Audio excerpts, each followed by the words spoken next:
சென்னை பனையூரில் வக்ஃப் வாரிய சட்டத்திற்கு எதிர்ப்பு தெரிவித்து தமிழக வெற்றிக் கழகத்தின் பொதுச் செயலாளர் புசி ஆனந்த் தலைமையில் அக்கட்சியினர் ஆர்ப்பாட்டத்தில் ஈடுபட்டு வருகின்றனர்.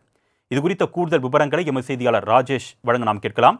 வணக்கம் ராஜேஷ், இந்த ஆர்ப்பாட்டத்தில் எத்தனை பேர் பங்கேற்றிருக்கிறாங்க, என்னென்ன கோரிக்கைகள் முன்வைக்கப்பட்டு வருது, விவரங்கள்? சென்னை பனையூரில் இருக்கக்கூடிய அந்த எம்ஜிஆர் சிலை முன்பாக தமிழக வெற்றி கழகத்தை சேர்ந்த 100க்கும் மேற்பட்டோர் அக்கட்சியினுடைய பொதுச் செயலாளர் புசி ஆனந்த் தலைமையில் தற்பொழுது போராட்டத்தில் ஈடுபட்டு வருகிறார்கள். வகுப்பு சட்ட திருத்த மசோதாவை உடனடியாக திரும்ப பெற வேண்டும் என்பது அவர்களுடைய கோரிக்கையாக இருக்கிறது.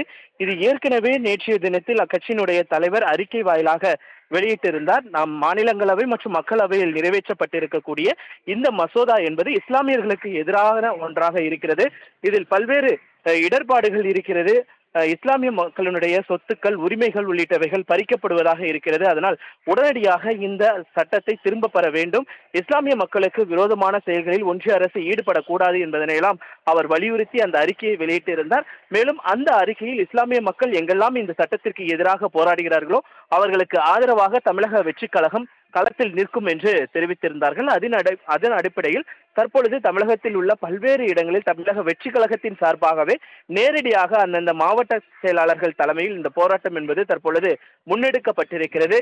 நாம் இருக்கக்கூடிய இந்த இடம் என்பது பனையூரில் இருக்கிறோம். பனையூரில் கட்சியினுடைய மாவட்ட செயலாளர் ஈசிஆர் சரவணன் தலைமையில் 100க்கும் மேற்பட்டோர் திரண்டிருக்கிறார்கள். அதில் அக்கட்சியினுடைய பொதுச் செயலாளர் புசி ஆனந்த் கலந்து கொண்டிருக்கிறார். வகுப்புவாரி சட்டத்தை திரும்ப பெற வேண்டும் என்பது அவர்களுடைய முக்கிய கோரிக்கையாக இருக்கிறது.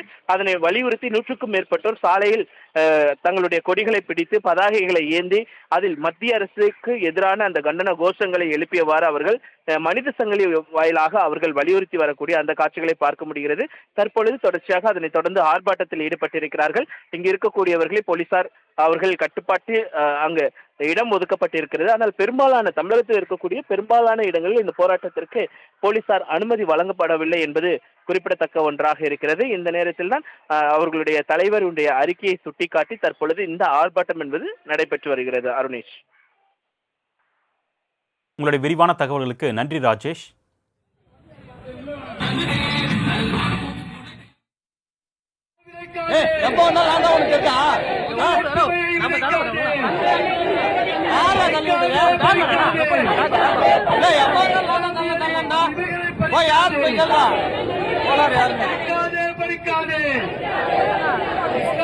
உரிமைகளை பறிக்காதே, திரும்ப பெறு.